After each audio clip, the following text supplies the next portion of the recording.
بسم الله الرحمن الرحيم الحمد لله والصلاة والسلام على سيدنا رسول الله وعلى آله وصحبه ومن والاه. All praise is due to Allah, and may the best of peace and blessings be on our Prophet Muhammad صلى الله عليه وسلم. وصلنا إلى نهاية غزوة بدر. النبي صلى الله عليه وسلم and the Muslims, they won at the Battle of Badr, and we mentioned all the details of what happened then. Later on, the people of Mecca were very much saddened and furious by hearing this news and by being defeated and losing this battle. They started right away from day one. They started trying to take revenge somehow. Just 1 week after that, the tribe of Banu Sulaym, they gathered a big group of people after Ghazwat Badr, and they attacked Al-Medina. So فداهم المسلمون منازلهم. They were getting ready to attack Al-Medina, but the Nabi sallallahu alaihi wasallam and the Muslims, they were even quicker. They knew about that they are preparing to attack Al-Medina, so he sent a little expedition to them, and they defeated them, and they even brought some of the booties of war, and they arrested some of them. Then after that comes Ghazwat Bani Qaynuqa, or the Battle of Banu Qaynuqa. The Yahud who were living in Medina, sharing the Medina with the Nabi sallallahu alaihi wasallam, were mainly three groups: Banu Qaynuqa, the tribe of Qaynuqa, the tribe of Banu Nadir, and Banu Qurayza. These are the three main tribes. Even though they had a treaty of peace and defense of Medina with Muslims, but actually it's somewhere in the mentality of these people to, as Allah subhanahu wa ta'ala described them in the Quran, not to keep their promises, not to keep their treaties. It is somewhere there. So those Banu Qaynuqa, one group of them, they started taking, saying bad things, hostile things against Muslims, against the Nabi sallallahu alaihi wasallam. So they started saying, for example, "Ya Muhammad, لا يغرنك من نفسك أنك قتلت نفرا من قريش كانوا أغمارا لا يعرفون القتال إنك لو قاتلتنا لعرفت أننا نحن الناس." They said, "Ya Muhammad, O Muhammad, do not be fooled by your fake winning against some people who do not know how to fight. If you fight against us, you will know who are the true warriors, who are the true fighters." What do you mean? We are living together, we are having peace. Why do you say that? So Nabi sallallahu alaihi wasallam, he was patient getting this kind of words from them, but they become even more aggressive or so much so that they started making fitna. One day a Muslim woman, mainly the marketplace was controlled by Jews, as it is nowadays. It was controlled by them, the marketplace was in their area. They were mostly traders and business people. But what happened is, a couple of them decided to uncover a Muslim lady, take her clothes off somehow, or make a fitna. One of them, as she was sitting down, and Muslims were dressing out, fitting, jalabiya or thawbs or kada. As she was sitting down, somebody came from behind, and he kind of stapled the side or the bottom of the clothes to the up part of it. So she didn't feel it, but the minute she would stand up, she would be uncovered. That's what happened. So she stood up, and she was uncovered from behind and so on. Everybody was laughing, the Jews were laughing, and a Muslim man was passing by. Seeing this, he got his sword and he killed the person who did it right away on the spot. So the Jews jumped on him and they killed him. Nabi sallallahu alaihi wasallam came to know about the news, and there was no way for any more silence. So Nabi sallallahu alaihi wasallam ajlahum, he sent them out. He got them. They broke the treaty of them being together, living in peace with the Nabi sallallahu alaihi wasallam, with Muslims in Medina, with everybody else. So Nabi sallallahu alaihi wasallam sent them out of Medina. You broke the treaty. حاصرهم, he besieged them for 15 days and then they surrendered. So he told them that you have to go back, you have to leave Medina since you broke the treaty, and since you did that. أجلاهم إلى أذرعات الشام, to الشام. Then after that comes غزوة السويق. Again, we said that Quraysh did not have any rest right after they got back to Mecca. Abu Sufyan, he was probably the only one of the leaders that was left there. نذر ألا يمس النساء.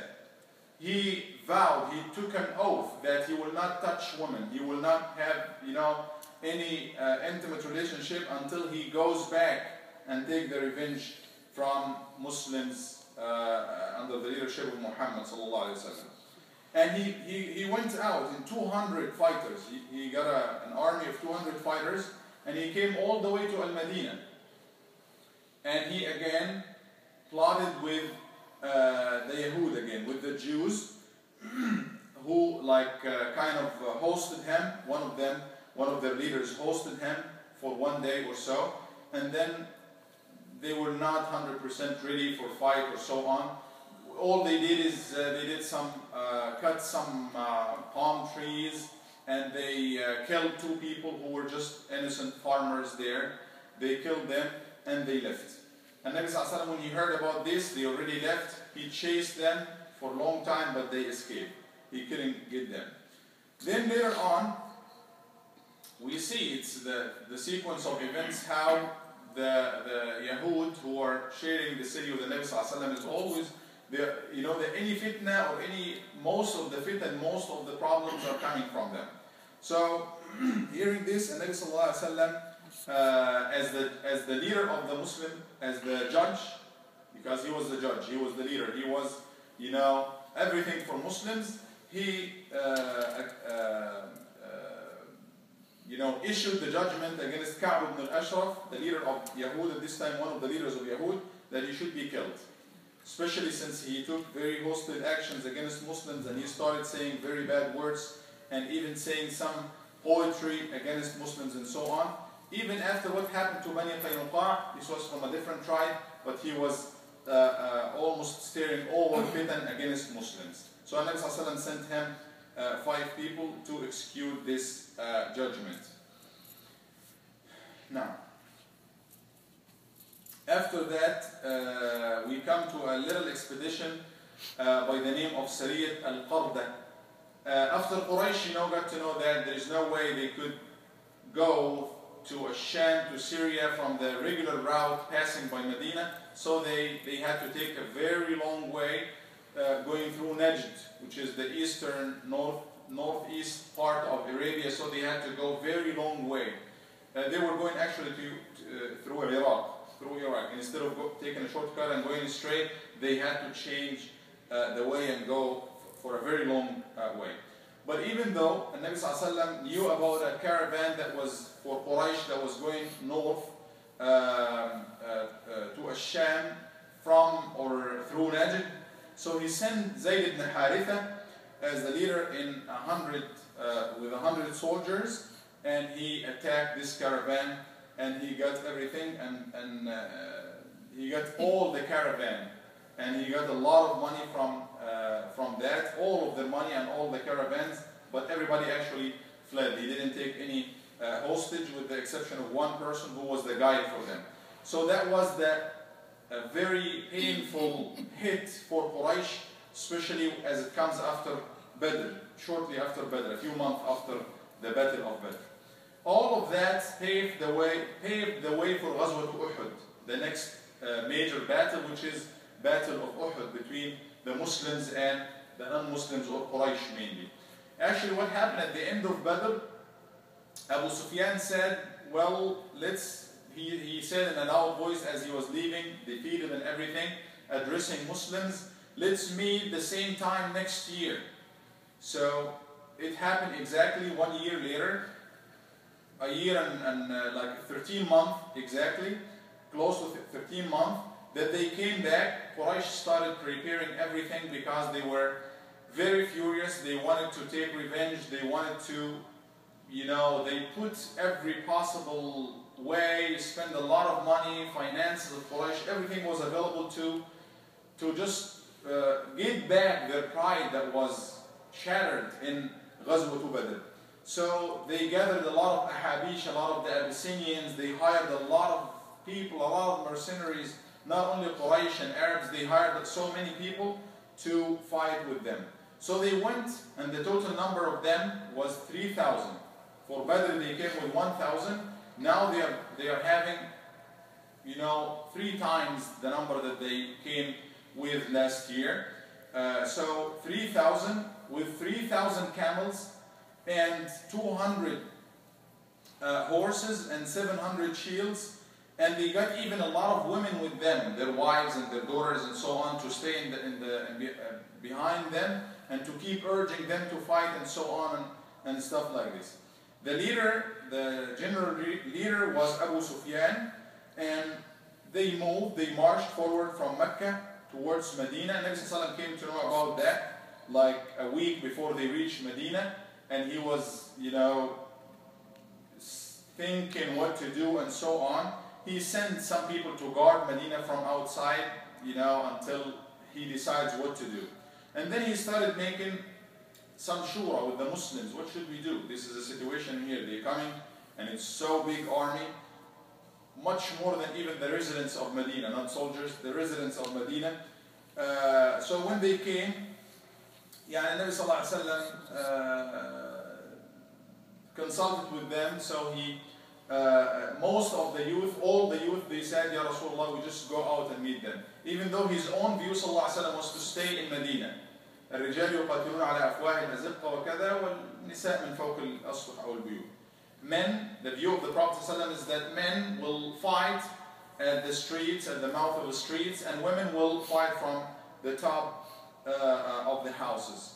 And we just know Medina, we know our place better than anybody else, so knowing the battlefield will give you an advantage. So that was his view, and Abdullah ibn Ubay ibn Salul, the leader of the hypocrites, even though he is behaving or pretending to be a Muslim, but he was a hypocrite, the leader of them actually, he said, yeah, I agree to this view. He didn't want to go to fight or anything, he just wanted to stay in Medina. But all the youth, they kept talking to the Prophet ﷺ, Ya Rasulullah, نجلدهم بالسيوف نخرج إليهم. We don't want to look like a coward or anything, we just want to go out and encounter them. So they kept insisting to the Prophet ﷺ, and he saw it like majority, so he accepted it. Later on they regretted, after Nabi ﷺ went on to put on his shields and get ready for war, to get out, they regretted. They said, Ya Rasulullah, we think we insisted and do whatever you want. فقال ما كان لنبي أن يضع لأمة الحرب بعد أن وضعها. It's not for a prophet after he got ready for war and put on the dress of war that he should take them off. Let's put our trust in Allah and move on. So they went on. Total number of Muslims was 1,000. So they still like 3,000 versus 1,000. They are outnumbered. And Nabi Sallallahu Alaihi Wasallam, started mobilizing the army after he left Medina. He started, mobilizing the army and dividing them into kataib, into groups. And this is for Muhajirun, the immigrants, and the holder of the flag will be Mus'ab ibn Umayr. This is for Al-Aws, and the holder of the flag will be Usayd ibn Hudayr. This is for Al-Khazraj, and the holder will be Al-Hubab ibn al-Mundhir, and so on. And he started, checking them one by one, so much so that he excluded some of the young soldiers. Some of them were so young then.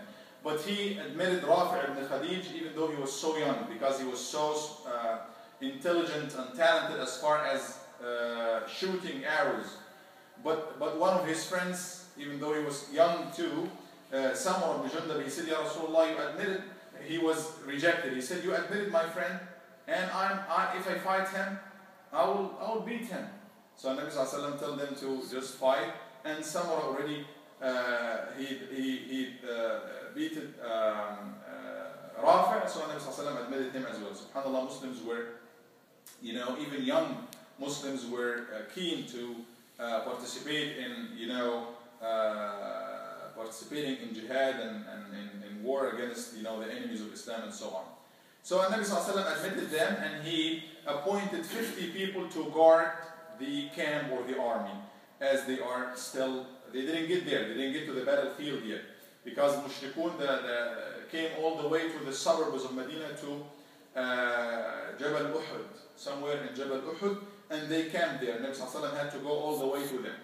But before they reach the place where the Mushrikun were, 1/3 of the army will go back. 300 people. 300 people under the leadership of Abdullah ibn Ubay ibn Salul, Ra's al-Munafiqeen, the head of the hypocrites.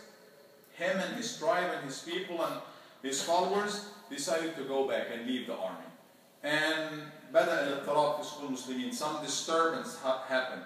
They are total 1,000, but 1/3 of them is going back now, having some fake excuses and whatever. And the other who were left, some of them were still thinking. But Allah subhanahu wa ta'ala, you know, fix them at the end and make them firm. So the total number of Muslims now are, the total number is what, how much? 700 versus 3,000. Nabi mobilized them and started, you know, appointing, he said, for 50 people, appointed 50 people of the very talented archers to stay behind them على جبل الرماة, in the little mountain, or the name of the mountain of Rumah, which is known until nowadays of the archers. And he said, you stay there, defend our back, and remain there. Do not, never ever come down. Whether we win, you see us winning or losing, you just stay there all the time until I give you the order to do. And we will know that this will be one of the reasons why Muslims will be defeated. Before the battle started, you know, everybody took place getting ready for the actual battle. We discuss the rest inshallah next time. أقول قولي هذا وأستغفر الله لي ولكم وصلى الله على سيدنا محمد وعلى آله وصحبه وسلم.